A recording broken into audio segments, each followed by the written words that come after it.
कल्पना कीजिए कि आप एक साधारण व्यक्ति हैं। आप सम्मान के साथ जीवन जी रहे हैं। अचानक एक दिन एक अमीर आदमी लालच से भर गया और उसने आपका सब कुछ चुराने का फैसला किया, यहां तक कि आपकी गाय भी, जो आपके परिवार के भरण पोषण का एकमात्र साधन थी। लेकिन आप कमजोर नहीं हैं, बल्कि वह जितना सोचता है उससे कहीं ज्यादा बुद्धिमान है। जब उस साधारण किसान को ऐसे अपराध के लिए अदालत में लाया गया जो उसने नहीं किया था, और उसका प्रतिद्वंद्वी पैसे और प्रभाव का इस्तेमाल करके सभी को उसके खिलाफ कर देता है, तब उसके पास केवल एक ही हथियार बचा था, चतुराई। तो क्या गरीब आदमी अपनी चतुराई से अत्याचारी को हरा पाएगा, या अन्याय अंततः जीत जाएगा? एक साजिश, बुद्धिमत्ता और अंतिम अलमुआजाह से भरी कहानी के लिए तैयार हो जाइए, जो सब कुछ बदल देगी। चलिए आज की कहानी शुरू करते हैं। एक शांत गांव में अशराफुल नाम का एक व्यक्ति रहता था, जो अपनी बुद्धिमत्ता और ज्ञान के लिए जाना जाता था। उसके पास बहुत कुछ नहीं था, लेकिन जो कुछ भी था वह बहुत ज्यादा मूल्यवान था। गांव वालों से उसकी ईमानदारी और नेक नियति के कारण मिला सम्मान। अशराफुल के पास एक मोटी स्वस्थ गाय थी, जिसका नाम उसने अलवाफिया रखा था। यह वफादार गाय उसकी और उसके छोटे परिवार की आय का स्रोत और सम्मानजनक जीवन का कारण थी। दूसरी ओर बदरान नाम का एक अमीर आदमी था, जिसके पास बहुत जमीन और बेशुमार दौलत थी, लेकिन वह अपने लालच और धन लोलुपता के लिए बदनाम था। वह हमेशा सोचता था कि गरीबों को किसी भी चीज का अधिकार नहीं है, और उनके पास जो कुछ भी है वह उसी के पास होना चाहिए।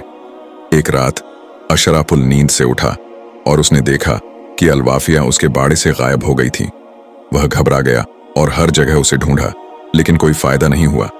ऐसा लग रहा था मानो धरती ने उसे निगल लिया हो। ज्यादा दिन नहीं बीते थे, गांव वालों ने सुना कि बदरान को अचानक एक नई गाय मिली है, जो बिल्कुल अलवाफिया जैसी दिखती है। अशराफुल का दिल गुस्से से भर गया, लेकिन वह एक समझदार इंसान था, इसलिए उसने जल्दबाजी में कोई शिकायत नहीं की। वह बदरान के घर गया और नम्रता से पूछा, हे बदरान, मैंने सुना है कि आपको एक नई गाय मिली है। क्या आप मुझे उसे एक बार देखने की इजाजत देंगे? बदरान ने व्यंग्यात्मक हंसी के साथ कहा, जरूर, लेकिन तुम क्यों उत्सुक हो? क्या तुम देखना चाहते हो कि असली गाय कैसी होती है? जब अशराफुल ने गाय को देखा तो उसे कोई संदेह नहीं था। यह निस्संदेह अलवाफिया थी। वह उसकी ओर बढ़ा, लेकिन गाय एक कदम पीछे हट गई, मानो वह डर रही हो। अशराफुल बदरान की ओर मुड़ा और दृढ़ता से बोला, यह मेरी गाय है, और तुम यह जानते हो, मैं काजी न्यायाधीश के पास जाऊंगा और न्याय का भार उन्हीं के हाथों में छोड़ दूंगा।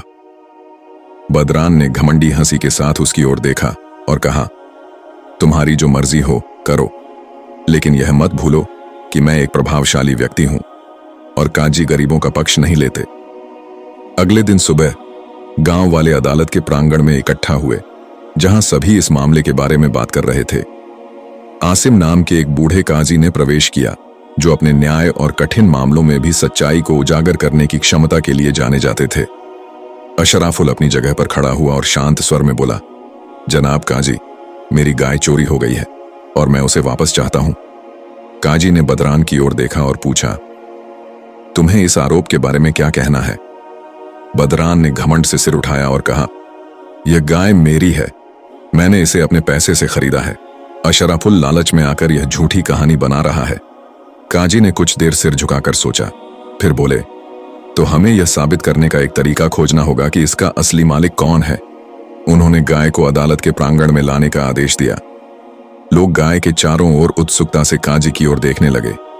काजी ने शांति से कहा, बदरान, चूंकि तुम कहते हो कि यह तुम्हारी गाय है, तो तुम निश्चित रूप से इसका दूध निकाल सकते हो, है ना? बदरान एक पल के लिए घबरा गया, लेकिन उसने जल्दी ही खुद को संभाला। वह गाय के पास गया और दूध निकालने के लिए उसके थन के नीचे हाथ रखा, लेकिन जितनी बार उसने कोशिश की, गाय उतनी ही जोर से हिलने लगी और लात मारने लगी, मानो वह उसे छूने देने के लिए राजी न हो। काजी ने अशराफुल की ओर देखा और पूछा, और तुम, क्या तुम इसका दूध निकाल सकते हो? अशराफुल मुस्कुराया और धीरे से गाय के पास गया। उसने उसके सिर पर हाथ रखा और प्यार से सहलाया। उसने धीरे से कुछ शांत बातें कही, जैसा कि वह हर सुबह करता था। एक ही पल में गाय शांत हो गई और उसने उसे आसानी से दूध निकालने दिया। सभी के सामने ढेर सारा दूध बहने लगा। पूरे स्थान पर सन्नाटा छा गया। फिर लोगों में कानाफूसी शुरू हुई और वह दबी हुई हंसी में बदल गई। सभी के लिए यह स्पष्ट हो गया कि गाय का असली मालिक कौन था। काजी बदरान की ओर मुड़े और पूछा, तुम्हें कुछ कहना है? लेकिन बदरान का चेहरा पीला पड़ गया था। वह समझ गया था कि वह सिर्फ मामला ही नहीं हारा, बल्कि लोगों का सम्मान भी खो चुका है। काजी ने हंसकर कहा, सच्चाई स्पष्ट है। गाय अशराफुल की है और तुम बदरान, तुम्हें इस काम के लिए सजा मिलेगी। जनता के बीच से जय जयकार की आवाजें आईं, लेकिन काजी ने अभी तक अपना फैसला खत्म नहीं किया था। उन्होंने बदरान की ओर देखा और कहा, जो तुमने किया है वह सिर्फ चोरी नहीं है, बल्कि तुम्हारे प्रभाव का स्पष्ट दुरुपयोग और गरीबों पर अत्याचार है। तुम्हारी सजा सिर्फ गाय वापस देना नहीं होगी। हंसी बंद हो गई और सभी फिर से चुप हो गए, यह देखने के लिए उत्सुक थे कि आगे क्या होगा। जब काजी आसिम ने अशराफुल को गाय लौटाने का फैसला सुनाया तो बदरान कुछ देर तक अवाक खड़ा रहा। गांव वालों के सामने इस अपमान को पचाने की कोशिश कर रहा था। यह सिर्फ एक फैसला नहीं था, बल्कि उसकी प्रतिष्ठा और शक्ति पर एक बड़ा प्रहार था। उसके जैसा अमीर आदमी एक साधारण किसान के कारण कैसे सबके सामने शर्मिंदा हो सकता था। अशराफुल अल वाफिया को अपने साथ लेकर अदालत से बाहर निकला। कुछ गांव वाले उसे बधाई दे रहे थे, लेकिन बाहरी खुशी के बावजूद वह एक तरह की बेचैनी महसूस कर रहा था। वह जानता था कि बदरान जो हुआ है उसे भूलेगा नहीं और इतनी आसानी से हार नहीं मानेगा। अशराफुल एक बुद्धिमान व्यक्ति था। वह समझता था कि जब एक दुश्मन सभी के सामने हार जाता है तो वह आत्मसमर्पण नहीं करता, बल्कि बदला लेने का कोई और तरीका ढूंढता है। अपने शानदार महल में बदरान गुस्से में दांत पीस रहा था। उसके चारों ओर कुछ अनुयायी थे। माहौल तनावपूर्ण था। आखिरकार बदरान ने चुप्पी तोड़ी और कहा, इस अपमान को भुलाया नहीं जा सकता। उस तुच्छ किसान ने मेरे सम्मान को नष्ट कर दिया है। अगर हम जल्दी कुछ नहीं करते तो बाकी गांव वाले भी सोचेंगे कि वे भी हमारा सामना कर सकते हैं। उसका एक आदमी हिचकिचाते हुए बोला, लेकिन हुजूर, काजी का फैसला स्पष्ट था। हम खुले तौर पर अशराफुल के खिलाफ कुछ नहीं कर सकते। बदरान ने एक कुटिल हंसी के साथ कहा, मुझे खुलेआम सामना करने की जरूरत नहीं है। मुझे एक ऐसी योजना चाहिए जो सभी को उसकी ईमानदारी पर संदेह करने के लिए मजबूर करे। अगर मैं उसके सम्मान को नष्ट कर सकता हूं तो लोगों को किसी और सबूत की जरूरत नहीं होगी। अगली रातों में गांव वालों ने गांव में अजीब घटनाएं देखना शुरू कर दिया। बार बार चोरियां, कुछ गोदामों की लूट और अन्य बेतरतीब घटनाएं हो रही थीं। लेकिन जब भी कोई चोरी होती तो एक ही नाम चर्चा में आता। बदरान का एक आदमी जानबूझकर बाजार में शांत आवाज में बात कर रहा था, मानो वह कोई बुरी खबर फैलाना नहीं चाहता हो। मैं विश्वास नहीं करना चाहता, लेकिन लोग कह रहे हैं कि अशराफुल बदल गया है। शायद पैसे ने उसे लुभाया है, या बदरान पर जीत के बाद उसने खुद को शक्तिशाली समझना शुरू कर दिया है। एक रात अशराफुल अपने घर के सामने बैठा था जब उसके दरवाजे पर जोर से दस्तक हुई। दरवाजा खोलते ही उसने देखा कि गुस्साए गांव वालों का एक समूह खड़ा है, जिसका नेतृत्व साबेर, एक बुजुर्ग किसान, कर रहा था। साबेर ने गुस्से से कहा, अशराफुल, हम जानते हैं कि तुम एक अच्छे इंसान हो, लेकिन जो हो रहा है उसे हम नजरअंदाज नहीं कर सकते। जब से तुम्हें तुम्हारी गाय वापस मिली है, गांव में बार बार चोरियां हो रही हैं और कुछ लोग कह रहे हैं कि तुम इसमें शामिल हो। अशराफुल की आंखें आश्चर्य से बड़ी हो गईं और उसने कहा, आप लोग इस तरह के झूठ पर कैसे विश्वास कर सकते हैं? मैंने अपनी पूरी जिंदगी इस गांव में बिताई है और कभी किसी के साथ विश्वासघात नहीं किया। एक और आदमी ने कहा, हम तुम पर आरोप नहीं लगा रहे हैं, लेकिन कुछ लोगों ने तुम्हें रात में चोरी हुए गोदाम के पास घूमते हुए देखा है। हमें जवाब चाहिए। अशराफुल समझ गया कि उसके खिलाफ एक साजिश रची जा रही है, लेकिन उसके पास कोई सबूत नहीं था। वह जानता था कि बदरान ही इस योजना का मास्टरमाइंड है। उसने गांव वालों की ओर मुड़कर कहा, आप लोग मुझे सालों से जानते हैं। क्या आप विश्वास करते हैं कि मैं अचानक चोर बन गया हूं? लेकिन संदेह लोगों के दिमाग में घर कर गया था। अशराफुल के पास काजी आसिम के पास दोबारा जाने के अलावा कोई चारा नहीं था। जब वह अदालत में दाखिल हुआ तो उसने काजी को उनकी न्यायपूर्ण गरिमा में बैठे देखा, लेकिन इस बार माहौल तनावपूर्ण था। उसके बगल में बदरान खड़ा था और उसके चेहरे पर एक कुटिल मुस्कान थी। काजी ने कहा, अशराफुल, हमने हाल की घटनाओं के बारे में सुना है। कुछ लोग दावा कर रहे हैं कि तुम रात में चोरी की जगहों के पास घूम रहे थे। तुम्हें कुछ कहना है? अशराफुल ने गहरी सांस ली और आत्मविश्वास से कहा, जनाब काजी, मैं एक साधारण आदमी हूं। इस गाय और एक छोटे से खेत के अलावा मेरे पास कुछ भी नहीं है। मैं चोरी क्यों करूंगा? बदरान ने एक बनावटी दुख के स्वर में कहा, जनाब काजी, हम जानते हैं कि अशराफुल एक ईमानदार आदमी था, लेकिन शायद गरीबी ने उसे गलत रास्ते पर धकेल दिया है। हम बिना सबूत के उस पर आरोप नहीं लगा रहे हैं। गवाह हैं जिन्होंने उसे देखा है। काजी ने अपनी भौहें उठाकर पूछा, वे गवाह कौन हैं? बदरान ने दो आदमियों की ओर इशारा किया जो पीछे खड़े थे। दोनों आदमी आगे आए और कहानी की पुष्टि की, लेकिन अशराफुल बेवकूफ नहीं था। उसने उनकी आवाज में झिझक महसूस की, मानो उन्होंने कहानी रटी हो। यही उसका मौका था। अशराफुल हंसा और बोला, जनाब काजी, क्या मैं गवाहों से एक सवाल पूछ सकता हूं? काजी ने सहमति दी। अशराफुल उनकी ओर मुड़ा और पूछा, आप लोगों ने कहा कि आपने मुझे रात में चोरी हुए गोदाम के पास देखा था, है ना? उनमें से एक ने जवाब दिया, हां, हमने तुम्हें चांद की रोशनी में साफ देखा था। अदालत में सन्नाटा छा गया। गवाहों ने एक दूसरे की ओर शर्मिंदगी से देखा। अशराफुल की बुद्धि और ज्ञान इस युद्ध में उसका असली हथियार थे। काजी समझ गए कि इसके पीछे एक धोखा है। उन्होंने कड़े शब्दों में बदरान से पूछा, इसकी क्या व्याख्या है? बदरान ने खुद को संभालने की कोशिश की, लेकिन उसने महसूस किया कि उसकी योजना विफल होने लगी है। आखिरकार काजी ने धीमी आवाज में कहा, ऐसा लगता है कि किसी ने अशराफुल पर झूठा आरोप लगाने की कोशिश की है, लेकिन मैं सच्चाई को हारने नहीं दूंगा। मैं असली अपराधियों को खोजने के लिए एक विस्तृत जांच शुरू करूंगा। यह एक स्पष्ट घोषणा थी कि बदरान इतनी आसानी से बच नहीं पाएगा।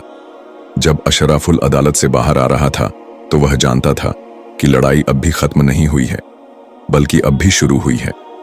जब काजी आसिम ने बदरान का असली चेहरा उजागर किया तो अदालत के प्रांगण में सन्नाटा छा गया। अशराफुल की बुद्धिमत्ता से अपमानित होने के बाद बदरान खुद को संभालने की कोशिश कर रहा था, लेकिन जो कोई नहीं जानता था वह यह था कि बदरान इतनी आसानी से हार मानने वाला नहीं था। अशराफुल सिर उठाकर अदालत से बाहर आया। अलवाफिया उसके पीछे पीछे चल रही थी। गांव वाले उसकी जीत का जश्न मना रहे थे, लेकिन अशराफुल समझ रहा था कि बदरान इस अपमान को आसानी से नहीं भूलेगा और बदला लेना तय था।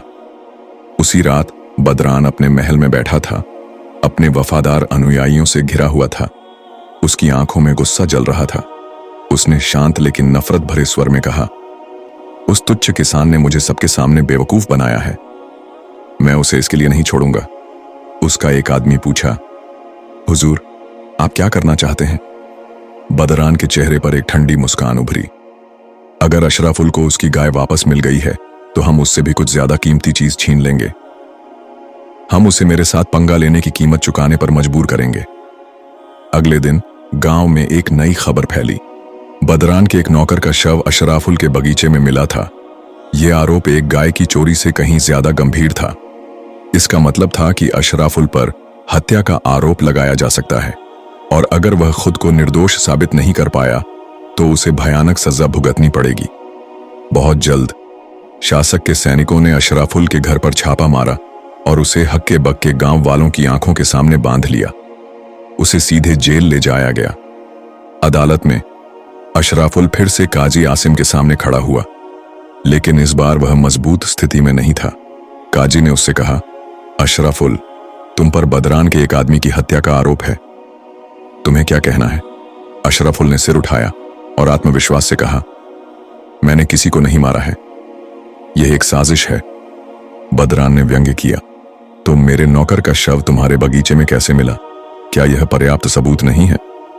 काजी ने कुछ देर सोचा और कहा, हम पहले की तरह ही सच्चाई की तलाश करेंगे। मैं किसी निर्दोष को सजा नहीं देना चाहता, लेकिन मैं सबूतों को नजरअंदाज नहीं कर सकता। लेकिन बदरान ने अपनी योजना अच्छी तरह से तैयार की थी। अगली रात उसके कुछ लोगों ने जानबूझकर अशराफुल की जेल में हंगामा किया और उसे भागने का प्रस्ताव दिया, यह कहते हुए कि यही उसका एकमात्र मौका है। लेकिन अशराफुल होशियार था। वह जानता था कि अगर वह भाग गया तो वह और ज्यादा दोषी साबित होगा। उसने चिल्लाकर कहा, यह क्या है? क्या तुम लोग मुझे भागने में मदद करने की कोशिश कर रहे हो? प्रहरी, ये लोग बदरान के आदमी हैं। प्रहरी दौड़कर आए और उन लोगों को पकड़ लिया। लेकिन अशराफुल यहीं नहीं रुका। वह जानता था कि अब पासा पलटने का समय आ गया है। अदालत में वापस आकर उसने काजी से कहा, जनाब काजी, मैं अनुरोध करता हूं कि आप अपने आदमियों को बदरान के घर भेजें और ऐसा कोई सबूत ढूंढें जो साबित करे कि यह हत्या मेरे खिलाफ एक साजिश थी। बदरान हंसा और बोला, फिर से कहानियां शुरू कर दी? मेरे घर में कोई कुछ नहीं छिपाता। लेकिन बदरान जो नहीं जानता था वह यह था कि अशराफुल ने अपने एक दोस्त को रात में बदरान के लोगों की बातचीत सुनने के लिए भेजा था। उसने सुना था कि कैसे उन्होंने नौकर को अशराफुल के बगीचे में लाकर मारा था। जब काजी के आदमी बदरान के घर गए तो उन्हें एक ऐसा सबूत मिला जिसकी किसी ने उम्मीद नहीं की थी। एक पत्र जो बदरान का एक आदमी गलती से छोड़ गया था, जिसमें अशराफुल को फंसाने के स्पष्ट निर्देश थे। जब वह पत्र अदालत में पेश किया गया तो सबकी नजरें बदरान की ओर मुड़ गईं। वह समझ गया कि वह फिर से हार गया है, लेकिन इस बार उसके पास भागने का कोई रास्ता नहीं था। काजी आसिम ने कड़े स्वर में कहा, बदरान, तुमने आग से खेलने की कोशिश की थी और आग ने तुम्हें ही जला दिया है। तुमने एक निर्दोष को फंसाने के लिए अपने प्रभाव का इस्तेमाल किया है और यह एक ऐसा अपराध है जिसे माफ नहीं किया जा सकता। फिर उन्होंने सैनिकों को आदेश दिया, बदरान को गिरफ्तार करो, उसका खेल खत्म हो गया है। बदरान को गिरफ्तार कर लिया गया। वह आदमी जो सब कुछ नियंत्रित करता था, पैसे से लोगों की जमीर खरीदता था और खुद को अजेय समझता था। उसने खुद को एक साधारण चोर की तरह हथकड़ियों में पाया, लेकिन जेल जाते समय भी उसके चेहरे से वह व्यंग्यात्मक मुस्कान नहीं हटी थी। सभी ने सोचा कि यही अंत है, लेकिन अशराफुल ने अपनी सहज ज्ञान से महसूस किया कि कुछ ठीक नहीं है। जेल में बदरान एक अजीब आत्मविश्वास के साथ बैठा था। वह जानता था कि पैसा और प्रभाव किसी भी परिस्थिति को बदल सकते हैं। सच में सिर्फ एक दिन में स्थिति ने एक अप्रत्याशित मोड़ ले लिया। काजी आसिम को तुरंत बुलाया गया, जहां नए सबूत पेश किए गए जो दावा करते थे कि बदरान को एक साजिश में फंसाया गया है। अचानक नए दस्तावेज सामने आए। गवाहों ने अपने बयान वापस ले लिए और सबसे बड़ी बात, काजी के अपने एक आदमी को भी खरीद लिया गया था, जिससे मामला और भी जटिल हो गया। अशराफुल, जिसने सोचा था कि न्याय मिल गया है, उसने खुद को अचानक एक कठिन स्थिति में पाया। वह जानता था कि बदरान का प्रभाव बहुत ज्यादा है, लेकिन उसके हाथ इतनी जल्दी न्याय व्यवस्था तक पहुंच सकते हैं। इसका मतलब था कि लड़ाई अभी खत्म नहीं हुई है। अशराफुल ने काजी आसिम के साथ एक गुप्त बैठक की और कहा, हुजूर, बदरान को आसानी से तोड़ा नहीं जा सकता।